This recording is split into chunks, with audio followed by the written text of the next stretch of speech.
Madam Speaker, ladies and gentlemen, when we do not allow the broadcast of these ideologies, is exactly where you get 9/11. A literal plane smashing onto a fucking tower and thousands of people dying. We think that the point in which people, even if emotional, are able to push their state to start negotiating with these terrorists is exactly the point in which we can prevent escalation and prevent more people from dying. Because everything that they tell you is really outcome dependent on the state having their act together. But as what my partner told you from first neg, states often go into things willy-nilly.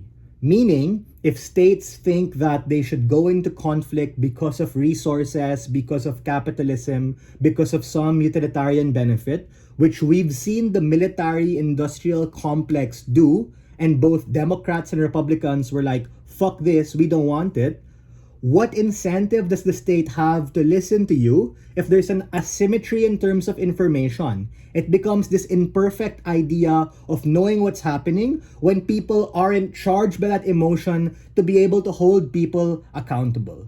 Before I move on to my extension, a couple of rebuttals to flatline opening government.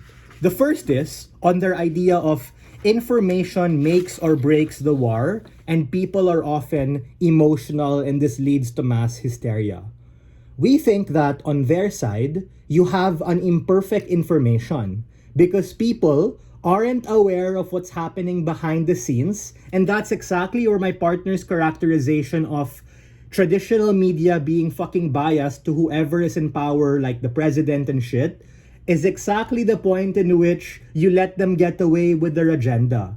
But like, if you support their agenda, meaning you want to go into war, then when you see all of this information by the very people getting there, then no harm, right? You'll be able to say, yeah, screw those guys, let's bomb that oil tanker, let's bomb those oil fields. But if you're against it because you're worried about inflation, you're worried about the rising costs of commodities and all these things happening because war is just bad for the world and it's only good for like certain industries like Lockheed Martin or Boeing and all of these neocon military industrial complex corporations and stuff, is exactly the point in which they get away with what they're doing when they're able to silence out those people who they're hurting and killing at the expense of Americans, at the expense of people who are taken hostage, at the expense of people who become prisoners of war. These are the very people who end up dying on side government that we don't know nothing about because the point in which those people who captured them tried to negotiate with the state or tried to tell their state, hey, if you bomb this bridge, we're going to kill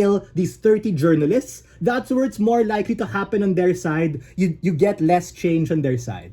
Secondly, this idea and red herring of racism and stuff like that.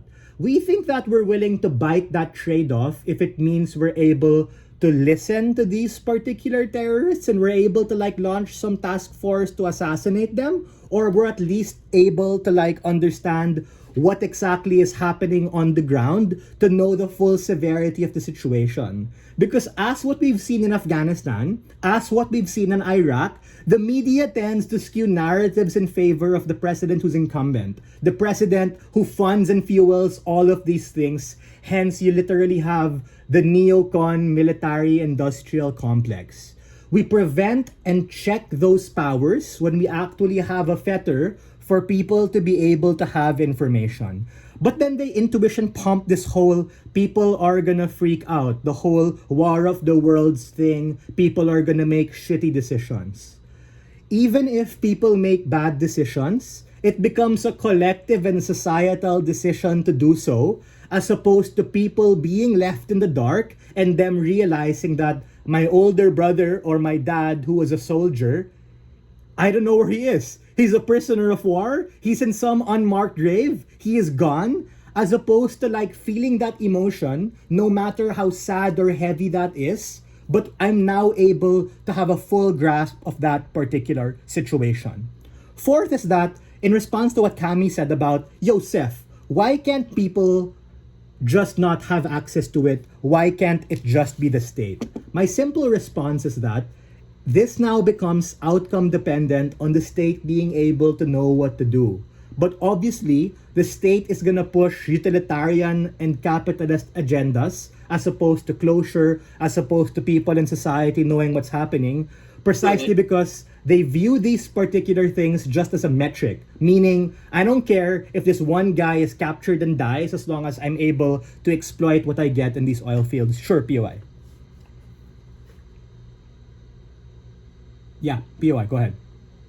Since for the precise reason, you make these scale decisions dependent on emotion instead of strategic, it makes your claim falter on your side. No, because I think on both sides it will be emotional because we're talking about war.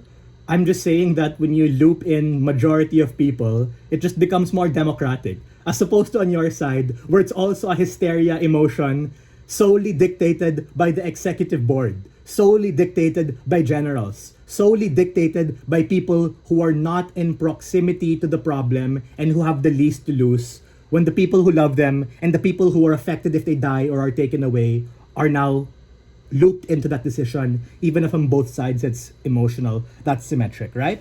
What have I proved to you in my speech? My partner and I told you very clear practical outcomes of what happens when you broadcast, which we heard no response to coming from their side. Firstly, we talked about how we can negotiate with terrorists if we have to, as opposed to on their side, where status quo is F you, we do not, it's overly rigid. Number two, we talked to you about how we actually have a plan to be able to save hostages and prisoners of war when we're able to know where they are, when we're able to geolocate them with satellites and use the full power of American technology to crack down on those servers and actually track them. But even if there's no strategic oversight, we're at least able to know what the fuck is happening as opposed to them just dying. Thirdly is that we get to know where the graves are, right? Because in status quo, how many prisoners of war have been missing? How many people have literally been beheaded, but the state and people are silent, not out of ignorance, but because they don't know?